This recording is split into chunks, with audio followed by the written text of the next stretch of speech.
with your career, something that blew my mind was one, when I saw your ice skating skills. Yeah. And how you incorporated that into your music.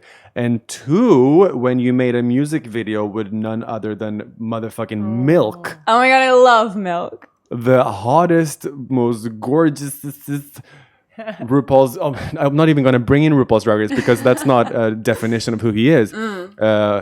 Milk is Milk, but a performance artist, a drag queen, so many different things. And how did that even happen? So Fashion Blogger, which was released with Milk, going back to the ice skating and the Milk. And we thought like, okay, Fashion Blogger is about everyone, no, not everyone, because everyone's a fashion blogger, right? That's why I'm here. Nut Milk. Yeah, Nut Milk, giant purple Teletubbies. So we wanted to do like, okay, well, what is the fashion phones? Yeah, Instagram, yeah, followers, and likes and dislikes. No, well, this is the era we're living in. The era. Is it an era? I don't know. But sometimes your phone freezes and you're like, God damn it. And Right. So we did that and we were like, okay, we finished the song. I'm a fashion blogger too, taksan moteru hanga. And our A&R was like, let's use the secret talent of ice skating. Like very upfront, because these days to be an artist that makes any sort of wave, you have to be like dyeing your hair multicolored purple and Right.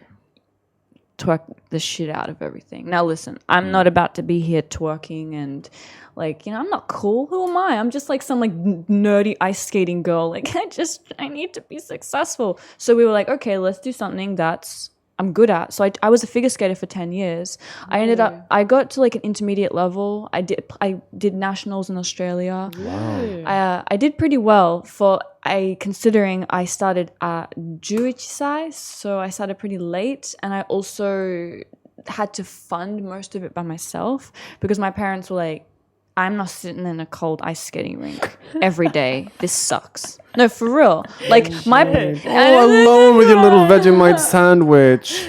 Yes. Okay. Yeah, and I decided to choose the toughest coach in the rink. He was a Russian coach. Him and his partner who were ice dancers, but did pretty well as single skaters for a long time.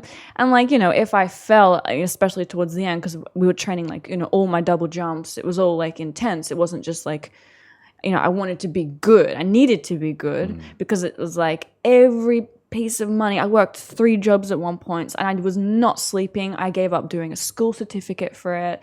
So like I did everything to make myself the best figure skater I could because I loved it. I was like, I'm definitely a figure skater in a past life.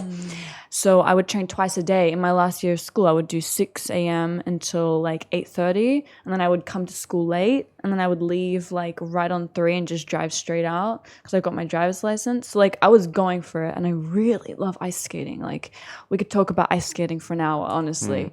I think it's such a beautiful sport and the culture around it and like, you know, even the anti-culture around it, because there's so many stereotypes about figure skaters. And, you know, it is like, honestly, it's actually a miserable like sport because you're stuck in a cold warehouse. There's like steel bars on the walls. There's always like that grumpy Zamboni driver. There's always like, it's just like, it's so political inside an ice skating rink, but there's something about it that is like, oh my God, this is my life.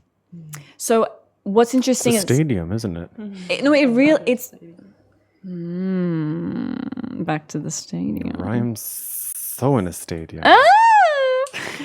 So, but for real, like once you like, I met Milk and we bonded because of ice skating because he is a figure skater too. So he grew up in ice skating rinks, and he did ice dance. He's an incredible skater.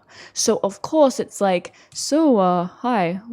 Oh, you ice skate? I skate too, and then instantly you're best friends because you there's this like unspoken love for ice skating that exists. I can't explain it. It's like crazy sports people stuff. And so we went to his drag show in Provincetown in Massachusetts, and we watched him do this like fabulous routine. It was so fabulous. And then we had a drink afterwards, and then we decided, I mean, he loves the song. He loves the concept of like, okay, if being a fashion blogger, like what is being a fashion blogger? Being a fashion blogger is getting dressed up, doing your routine, having all the judges judge you and the people on on Instagram or on the internet, like, you know, look at you and being, yes or no, and cheer or not cheer, blah, blah, blah, right? So that's basically figure skating, because figure skating is a giant just gay fashion parade of like, look at me do this trick, look at me do that, and there's always drama and it's always fabulous, but it keeps you coming back. So we thought figure skating would be the best approach to this construct. Yes. Concept struct.